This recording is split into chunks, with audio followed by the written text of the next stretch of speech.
창세기 말씀은 너무너무 잘 알려진 말씀인 동시에 창세기 해석에 가장 까탈스럽고 또 특히 기독교에서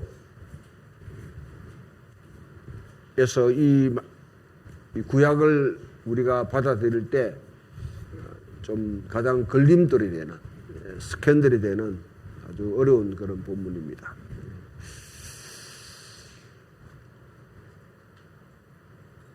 하나님께서 때로는 우리를 시험하신다. 시험하신다. 요즘 킬러 문항이 아주 그냥 화두인데요. 하나님께서 우리에게 결정적으로 킬러 문항을 제시합니다. 그 킬러 문항은 공부를 대치동 가가지고 공부할 필요 없어요. 누가 특별하게 과외를 받을 필요가 없습니다. 고액 관리를 할 필요가 없습니다.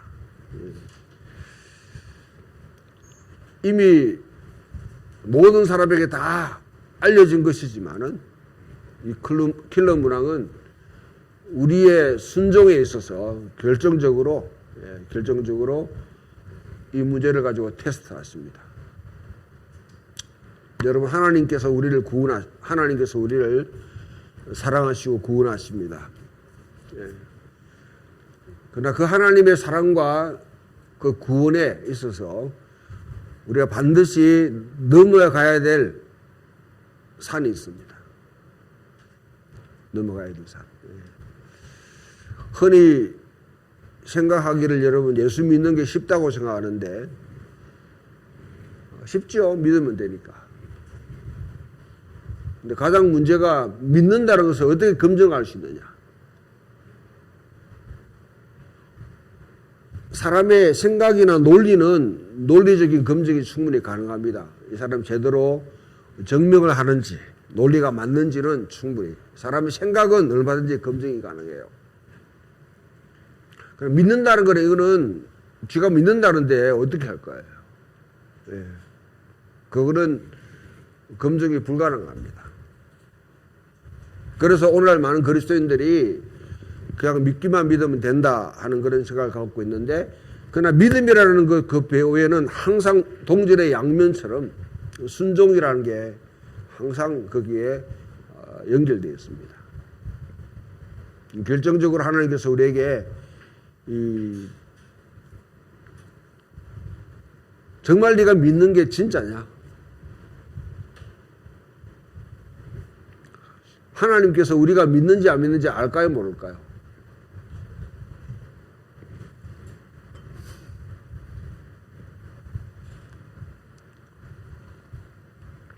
여러분들 습관적으로 교회가 그냥 하나님은 전지전능하신 분이니까 모든 걸 다 안다고 그렇게 생각할지 모르지만은,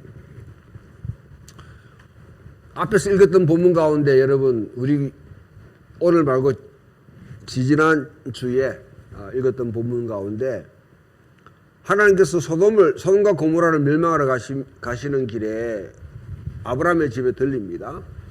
그때 소돔과 고모라를 멸망하러 가시면서 하나님께서 아주 이상한 말씀을 하세요. 자, 창세기 18장 한번 펴보십시오.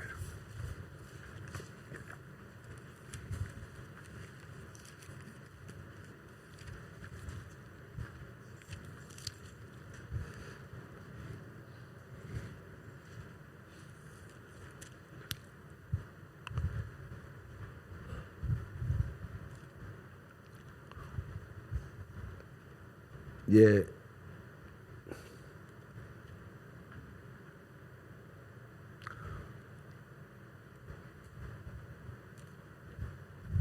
제가 이게 잠깐만요.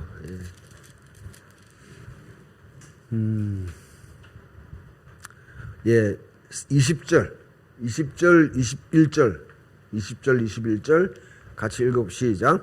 여호와께서 또 이르시되 소돔과 고모라에 대한 부르짖음이 크고 그 죄악이 심히 무거우니 내가 이제 내려가서 그 모든 행한 것이 과연 내게 들린 부르짖음과 같은지 그렇지 않은지 내가 보고 알려 하노라. 하나님 모르신다는 거예요. 정보를 들었는데, 보고를 들었는데 그게 진짜인지 아닌지 확인해 보러 가신다는 것이죠. 혹시 여기에 대해서 여러분 좀 걸림돌이 되시는 분도 있겠지만은, 하나님을 너무 비인격적인 존재로, 그래서 모든 걸 다 뭐 둘둘이 안다고 생각하게 되면 여러분 우리가 인격적인 대화 자체가 안 됩니다.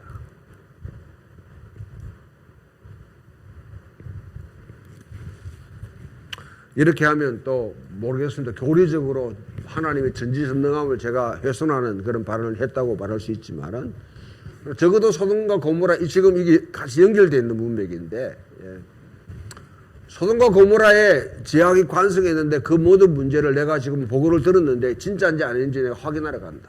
내가 알려 하노라. 모른다는 거죠. 하나님께서 내 모든 것을 다 알고 계신다. 일거수일투족을. 때로는 여러분 시편 139편에는 그렇게 말씀합니다. 그걸 부인하는 것 아닙니다. 그러나 때로는 여러분 우리가 생각할 때 하나님을 그렇게 두고 생각하게 되면 우리 하나님께 분노와 때로는 원망이나 하나님께 책임을 돌릴, 아신다면서 가만히 계셨어요? 아시면서 뭐 하셨어요? 아시면서 왜 이 길로 가는데 그냥 내버려 두셨어요? 하고 우리가 원망할 수 있잖아요. 충분히. 자, 이 주제에 여러분들이 하나님께서 내가 알려 하노라 할 때 우리 믿음도 똑같습니다. 우리가 정말 믿는 믿음에 있어서 우리 믿음이 진짜인지 아닌지 주님은 시험하기를 원하시는 거예요. 자, 반면에 우리는 하나님을 잘 알고 있습니까? 모릅니까?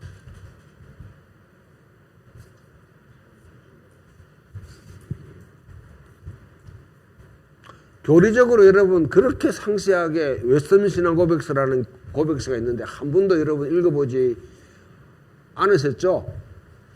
그렇게 있는지 없는지도 모르죠. 이 교단, 그러니까 지금 대부분의 교회가 한국에 있는 개신교회는 웨스트민스터 신앙 고백서를 신앙 고백으로 받아들이는데 교인들이 안 읽어요. 참 이게 오늘날 여러분 교회가 가지고 있는 아이러니입니다. 모든 여러분 총회와 교단 대부분 개신교 교회는 장로교회는 웨스트민스터 신앙 고백서와 대소의 문답을 우리의 신조로 합니다 하고 다 명기되어 있습니다. 근데 모르잖아요. 우리 집사님, 조 집사님은 공부 좀 하셨습니까? 조 집사님 모를 정도면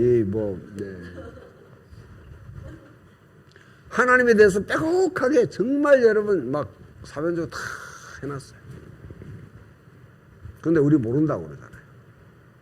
오늘 읽었던 우리 성서 교독했던 여러분 시편에 여호와의 어느 때까지입니까? 어느 때까지 숨기시겠나이까? 하나님께서 우리에게 얼굴을 가르칠 때가 있다는 거죠. 때로는 여러분이 신앙생활하면서 하나님마저도 내게 얼굴을 가르친다. 얼굴을 보이지 않는다. 그때가 있습니다. 그걸 직면하지 않으면 아직 나는 십자가를 경험하지 못한 사람입니다. 내 인생을 살아가면서 하나님마저 내게 눈을 감아버리고 얼굴을 가리시고 전혀 소통이 안 되는 상황이에요. 바로 그 현장이 어디냐면 예수님이 십자가에 돌아가셨을 때에 엘리 엘리 나마 사박다니 나의 하나님 어찌하여 나를 버리시나이까. 여러분 성경을 읽어보면 이사야서나 보면 우리에게 얼굴을 가리시는 하나님, 침묵하시는 하나님, 아무리 기도해도 응답하지 않는 하나님. 때로는 신앙의 때가 그럴 때가 있습니다. 80년대 90년대 한국교회가 막 성장할 때는 우리 기도하면 하나님 다 들어주신다고 그랬어요. 구하면 주시고 찾으면 찾는다고 두드리면 열린다 주님 약속하셨네 하면서 그 찬양하면서 구하면 막 주여 하고 막 여기 주암산 기도원, 동산 기도원, 호렙산 기도원 막 등지에 금절되면 막 차고 넘치게 막 기도했어요. 그래 하나님께서 뭔가 주신 것 같아. 복도 주시고 뭐 기도 응답하시고 경제도 부흥하게 하시고 잘된 것 같았는데 요즘은 기도하니까 잘 안 되는 것 같아. 그러니까 기도원 가면 기도 소리가 거의 없어요. 다 죽어버렸어요. 이때 어떻게 할까? 하나님께서 얼굴을 가르칠 때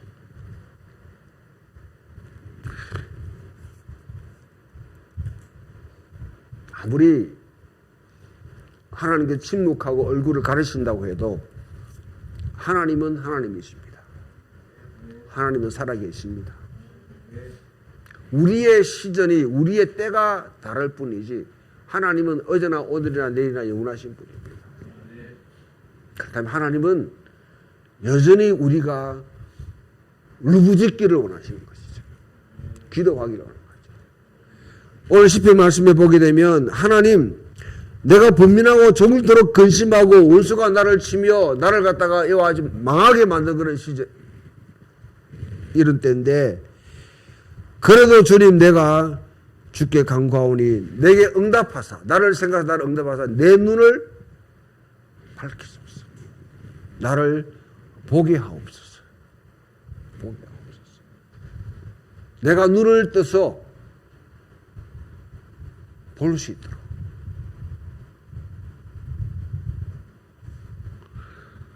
어차피 신앙생활은 이제 여러분들 깊은 꼴짜기에서 아무것도 어디로 가야 될지 알 수 없는 그런 상황 속에서 하박국 1장, 2장, 3장으로 됐는데 딱 그 구조로 되었습니다. 1장에서는 깊은 골짜기에서 하나님께 부르짖습니다. 하나님 도대체 뭐 하시는 겁니까? 세상이 이렇게 엉망이 되고 이렇게 뭐냐면 악인들이 덩덩거리며 살아가는데 하나님 도대체 뭐 증부유기하는 겁니까? 죽었습니까? 잠자는 겁니까? 뭐합니까? 골짜기에서 하박국이 하나님을 향해서 부르짖습니다. 2장에 올라오면 하박국은 성루였어요. 성루. 성의 문 앞에 있는 그 관찰하는 성루에 서서 하나님이 진짜 그렇게 하시는지 아닌지 보겠다는 거예요. 지켜보겠다는 거예요. 한 단계 올라가는 거죠. 기도하는 가운데.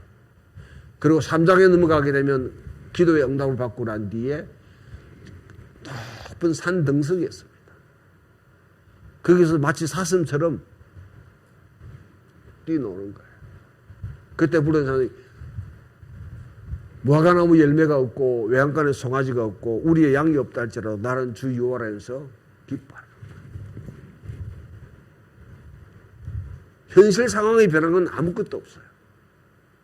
아무것도 없어요. 근데 골짜기에서 기도하는 가운데 부르짖는 가운데 성루로 올라가게 돼요. 성루에서 하나님의 음성을 듣고 하나님의 응답을 받고 난 뒤에 산꼭대기에 올라가요. 골짜기에서는 아무것도 보이지 않지만 성루에서는 그래도 이렇게 지평이 넓어지죠. 산꼭대기에 올라가면 완전히 온 쫙 지평이 확 열리는 것이죠. 우리 여기 등산의 대가가 여기 앉아 계시거든요. 예. 대한민국의 사람들은 다 섭렵하신 우리 어르신이 계시는데 골짜기에서 산을 가다가 골짜기에서 만약에 우리 길을 잃게 되면 거기서 길 찾다가 여러분 골짜기로 가면 더 못 찾아요. 방법은 어디로 가야 됩니까? 정상으로 올라가야 됩니다. 그럼 지평이 열리는 것이죠.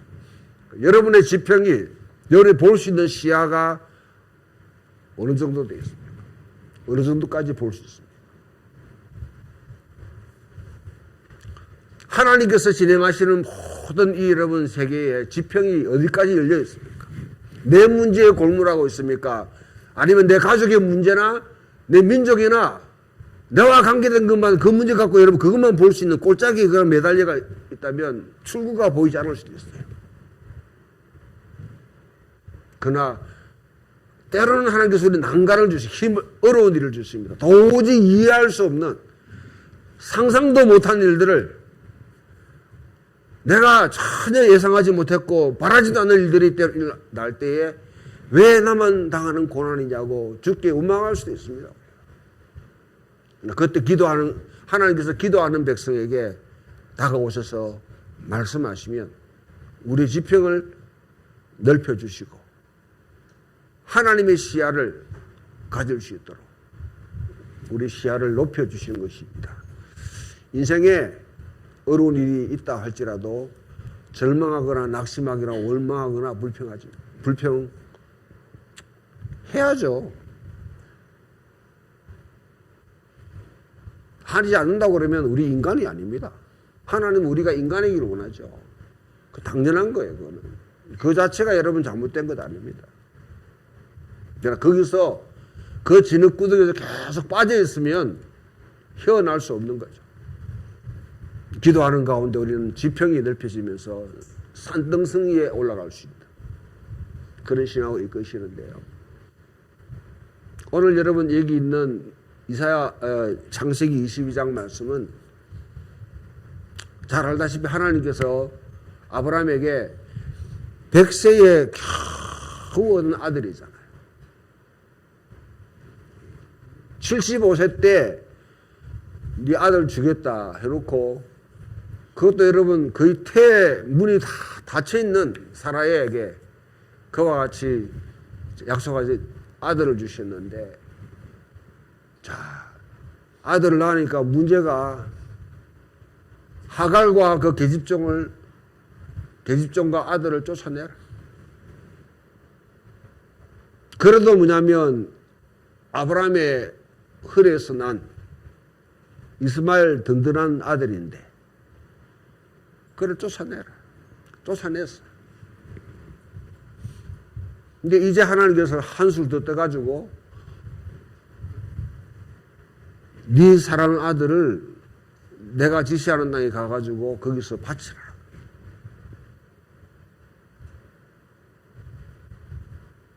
이게 말이 됩니까 이게? 여러분 아브라함이 그 이야기를 듣고 난 뒤에 아멘, 네, 아멘. 욥처럼 모든 게 죽기로 왔으니 죽기로 돌아갈지라 하면서 주신 이도 하나님이요 가져가신 하나님이 하나님의 이름이 찬송받을지어다. 그렇게 신앙 고백하면서 여러분 하나님께 이 순종했다고 생각하면 몰라 여러분들 믿음이 좋아서 그럴 수 있는지 모르죠. 나는 그걸 못해요. 책상을 뒤어붓고 박살내고 정신없이 여러분 있다가 온갖 여러분 생각을 다 하다가 이 하나님 미친 하나님인지 아니면 이 하나님 진짜 하나님인지 믿을 만한 분인지 막 생각하다가 결국 믿음의 사람은 기도하는 길로 갈 수밖에 없습니다.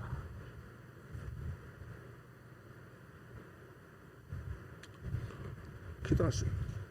그 가운데 하나님과 조율하면서 순종하기로 결정하는 것이죠. 그 단계가 쉽지가 않아요. 아무튼 아브라함은 그래서 뭐냐면 자기 짐을 꾸려가지고 갔는데 갔다. 하나님이 예배하신 곳에 가서 거기서 이삭을 결박한다. 결박한다는 단어가 아케다라는 단어인데 이게 아주 철학적으로 신학적으로 중요한 주제입니다. 하나님께서 그의 백성을 결박하셨다. 그 다음 여기 있구나. 예.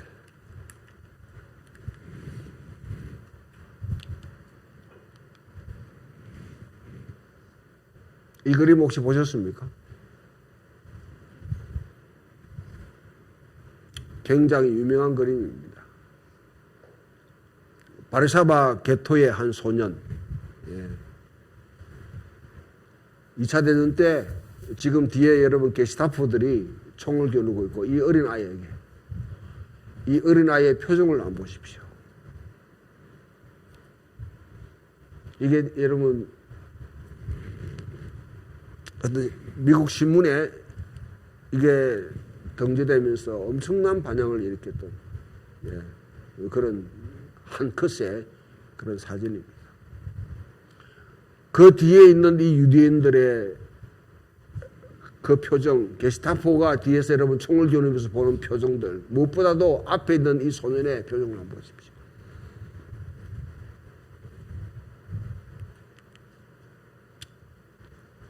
유대인 화가 세무엘 백이라는 분이 홀로코스트를 경험했던 그 경험을 바탕으로 유대인들이 이런 상황이 됐다. 결박당했다. 결박당했다. 위에 십계명 도 둘판을 들고 있지만은 그 십계명의 두 돌판은 아무것도 지켜줄 수 없는 상황.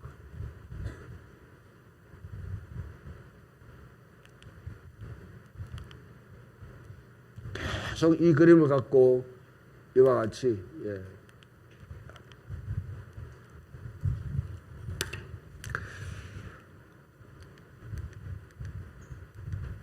이런 상황 속에 하나님께서는 자기 백성들을 몰아넣는다. 어떻게 하시겠습니까? 여러분 이때 한번 생각해 봅시다. 이삭이 지금 아브라함과 갔을 때 그때 이삭의 나이가 한 얼마 정도 됐다 생각하세요?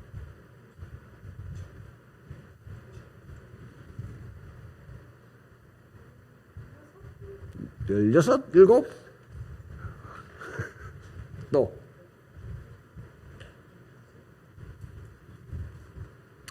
대충 학자들의 이야기는 37입니다.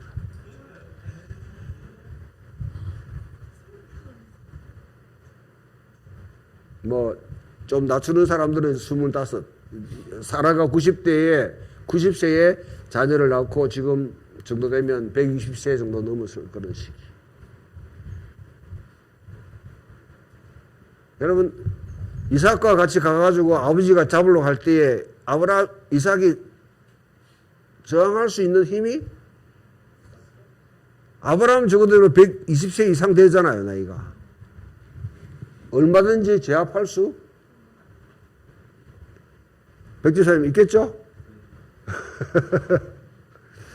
어머니가 막 결박하면 어떻게 하실래?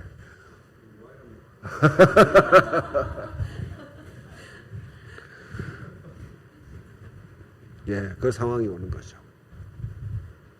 그리고 칼로 이렇게 이제 죽이려고 할 때에 결국 하나님께서 천사를 보내가지고 아브라함아 하면서 그와 같이 말리십니다. 내가 이제야 나를 경유하는 줄 내가 알았다. 저는 이 본문을 읽으면서 이 신앙생활 이거 쉬운가 이다 이거. 아니 잘 살고 있는 사람 여러분 그 메소포타미아에 그 당시에 우르라고 그러면 오늘날은 서울이에요. 서울에 잘 지내고 있는 사람을 갖다가 보내가지고 내 본도 친척 아비일더라 내가 지적 땅으로 가라 해가지고 거기 순장은 왔잖아요. 거기 때 가라 하는 말이 여기도 똑같아요. 하나님이 아브라함을 시험하사 갔어. 내가 약속한 땅에서 거기서 바치다 가라 하는 똑같은 단어예요. 똑같습니다. 첫 번째 가라. 지금 마지막 가라.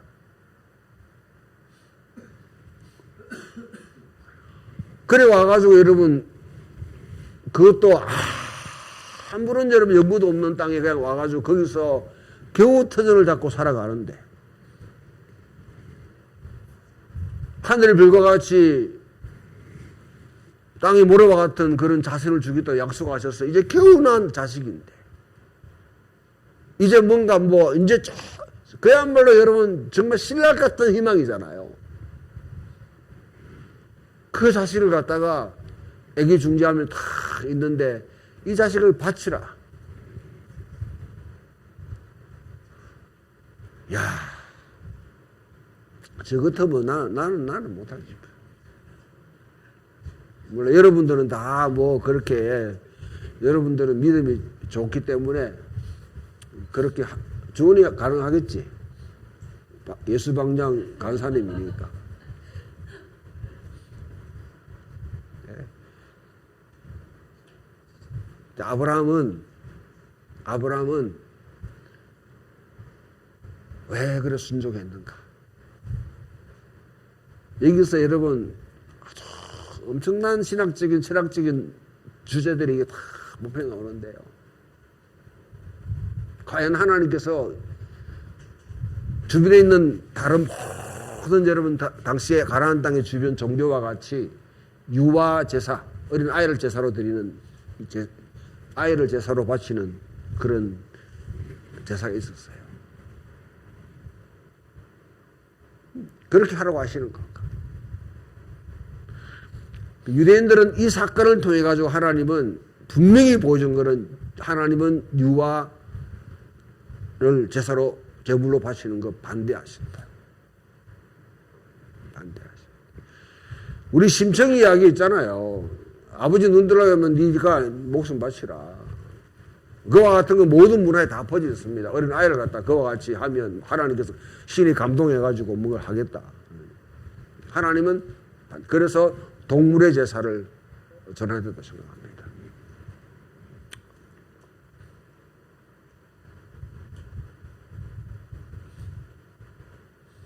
또 한편으로는 우리가 생각해 보면 자 여러분 야고보서 2장을 한번 펴보세요.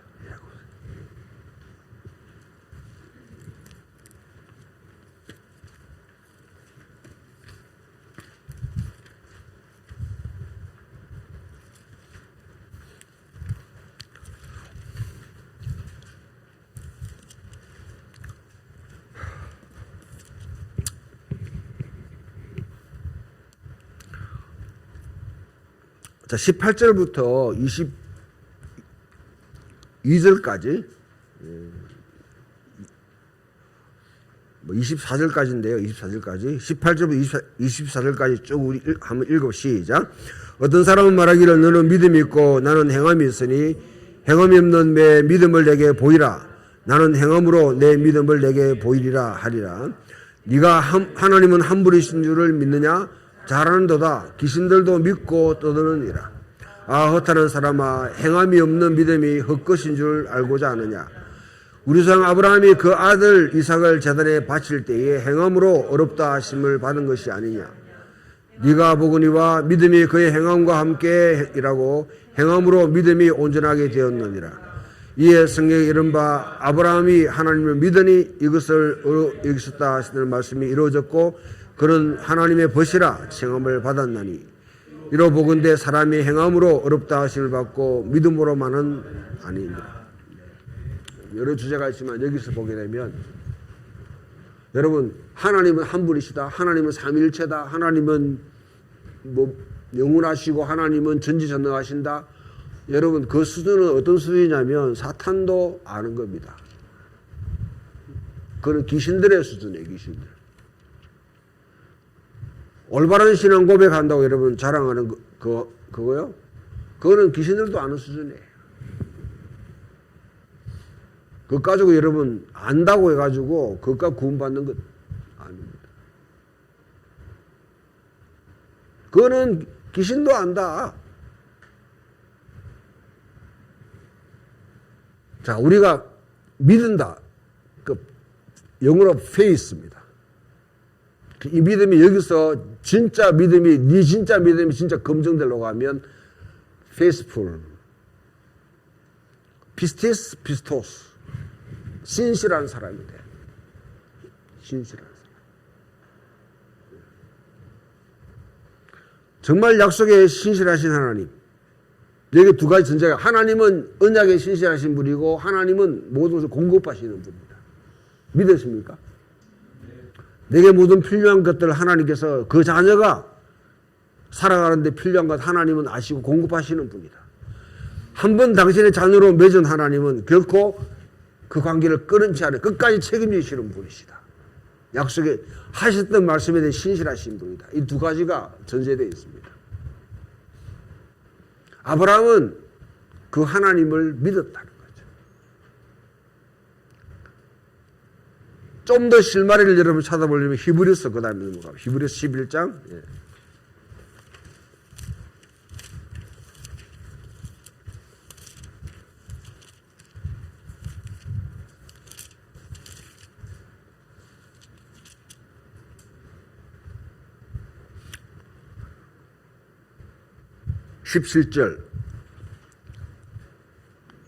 (17절에서) 19절까지 같이 읽읍시다.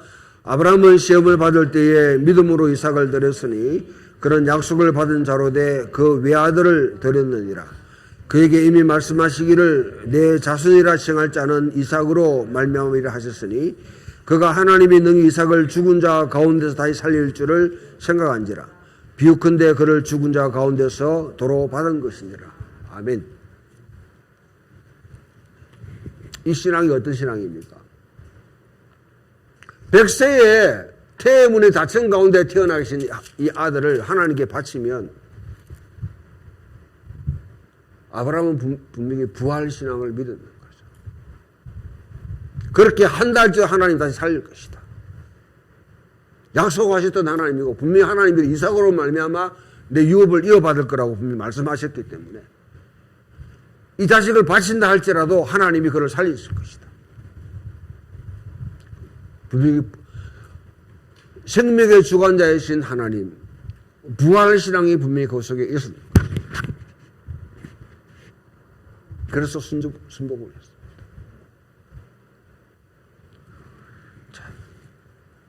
자, 이 이야기 때문에 한 가지 뭐 다른 자랑 할 말씀만은 한 가지, 여러분 이삭하고 아브라함 관계가 어떻게 됐겠어요? 이 일 후에 하나님과 아브라함의 관계는 이제 다 결말 검증되었습니다. 그런데 제가 지운 일을 하나님께 바치라 해가지고 마저 칼 들고 가가지고 여러분 죽이려고 했는데 하나님이 개입하셔가지고 말리셨다. 저 자식하고 내가 관계가 어떻게 되겠어요? 어떻게 아버지가 지 자식을 갖다 제물로 바치기 칼을 들고 죽이려고 하냐. 여러분 가능하겠어요? 아니 이게 만약에 이런 일이 일어났다고 그러면 어떻게 되겠어요? 그래서 이제 일부 학설에서는 이때 아브라함과 이삭이 굉장히 이제 이때부터 소원한 관계가 됐다. 그래서 아브라함은 브엘세바로 넘어가는데 이삭은 따라가지 않아요. 여러 가지 상상을 할 수 있지만은 그래서 유대인들에게는 이게 뭐냐면 통과어래, 인생에. 부모로부터 자식이 이제 떠나가는 그 과정의 하나의 통과어래로 봅니다. 부모는 자식을 하나님께 바쳐야 됩니다. 끝까지 붙들고 있으면 안 돼요. 그때부터 이삭은 네게브 사막에 가가지고 거기서 뭐냐면 활동하면서 본격적으로 이제는 여러분 22장 그 다음부터 넘어가게 되면 이제는 이삭의 시대가 돼야 합니다. 아브라함은 이제는 성경 이야기에서 이제는 거의 사라지게 되고 무대에는 이삭이 등장하게 됩니다. 이삭이 주도권을 갖고 자기의 삶을 살아갈 수 있는 그런 계기가 바로 이 모리아산에 아브라함이 이삭을 바친 사건입니다. 때로는 여러분 우리가 보게 되면 여호와의 일에 하나님께서 모든 걸 준비하신다. 여호와의 일에만 계속해가 기도하면 기도하면 하나님께서 내 모든 준비하신다. 여호와의 일에 대한 노래 있잖아요, 보면. 주님 내게 말씀하시리 이래가지고. 그런 기도 가운데 하나님이 공급하시니까 무조건 준비하신다. 맞아요. 그러나 이 과정을 생각해보고 중요한 고비를 갖다가 자기 내 사랑하는 아들, 백세에 얻은 아들까지도 하나님의 약속의 자식이고 외아들이에요. 독생자를 할지라도 하나님께 드릴 수 있는 믿음. 이 믿음이 여러분, 이 믿음의 고백이 넘어가면 그 다음부터는 이제 아브라함과 하나님의 관계에서 아브라함 믿음이 진짜 네가 진짜 믿음을 가졌구나 확증하는 동시에 이삭도 뭐냐면 그 기회를 통해 자기가 독립적으로 이제는 아브라함의 품에 안겨가지고 이삭은 보면 좀 뭐냐면 이게 마마보이예요. 예, 마마보이적인 성격이 강합니다. 그런데 그때부터 이삭이 굉장히 독립적으로 활동하면서 자기 길을 들어갑니다. 우리가 믿음의 삶을 살 때에 하나님께서 우리에게 감당할 수 없는 그런 시험을 주실 때가 있습니다. 그렇기 때문에 한편으로 보면 예수님은 시험에 들지 말게 하옵시고 하고 기도하라고 하잖아요. 예수님이 제대로 이해했나? 여러분 시험에 들지 말게 하옵시고 한 것이 시험이 천연에게 닥치지 말라고 하는 기도가 아닙니다. 예수님도 친히 시험을 받았어요. 하나님이 아브라함을 시험하시듯이 예수님도 독생자 아들을 이 땅에 보내셔놓고도 예수님을 하나님이 시험하셨어요. 그냥 여러분 사역 초반에 세 번의 그런 시험을 끝났다고 생각하면 곤란합니다. 죽을 때까지 십자가에 본인이 달리는 것 자체가 바로 시험을 완결하는 거예요. 우리에게 똑같이 주어질 겁니다. 저는 이런 생각하니까 이 신앙생활 이거 피곤하다 이거. 예수 믿는 게 이렇게 힘들어 어떻게 하나 생각해요. 하나님 끝까지 나라를 다루신다 생각하니까 깝깝하기도 하고요. 근데 여러분 바울은 제대로 이해했는 것 같아요. 바울은 고린도전서 10장을 합는 거.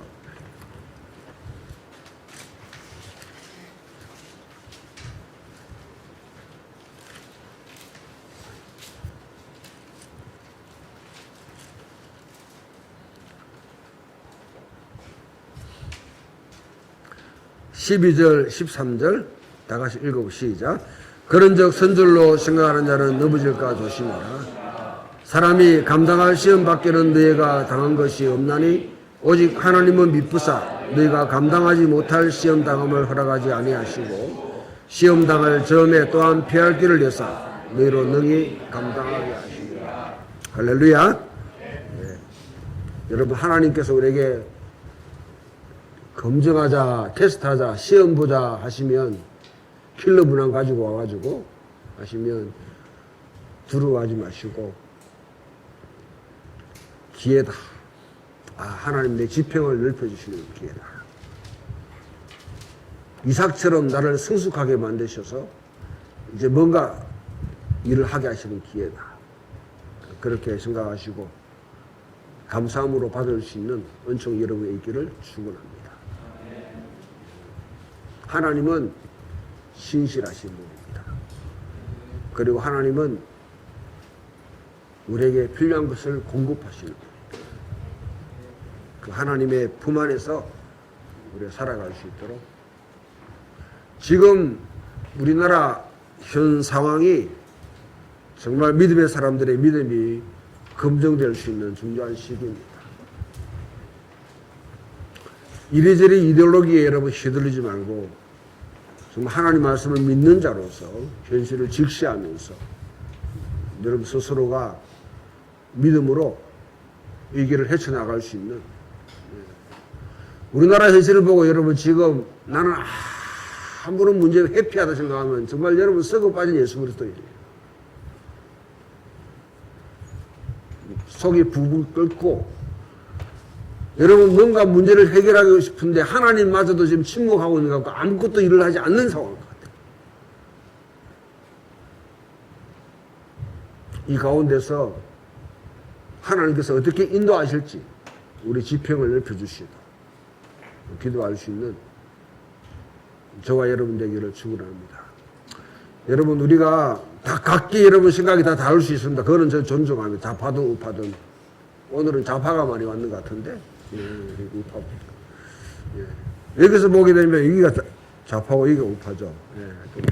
아무튼 근데 저는 여러분 뭐 80년대 민주화 운동할 때 저는 닭장차에도 가봤고 뭐 구치소도 가봤어요. 지금 여러분 뭐 지금 뭐 정부에 뭐 어떻게 하면 뭐 어떻게 될지 그게 하나도 없습니다. 옛날 그런 경험 있는 사람들.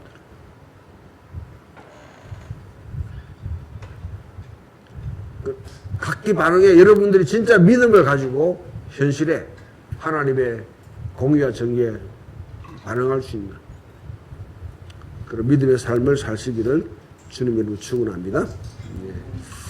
우리 찬송가 305장 한 번 더 부르고 우리 또 성찬을 하겠습니다.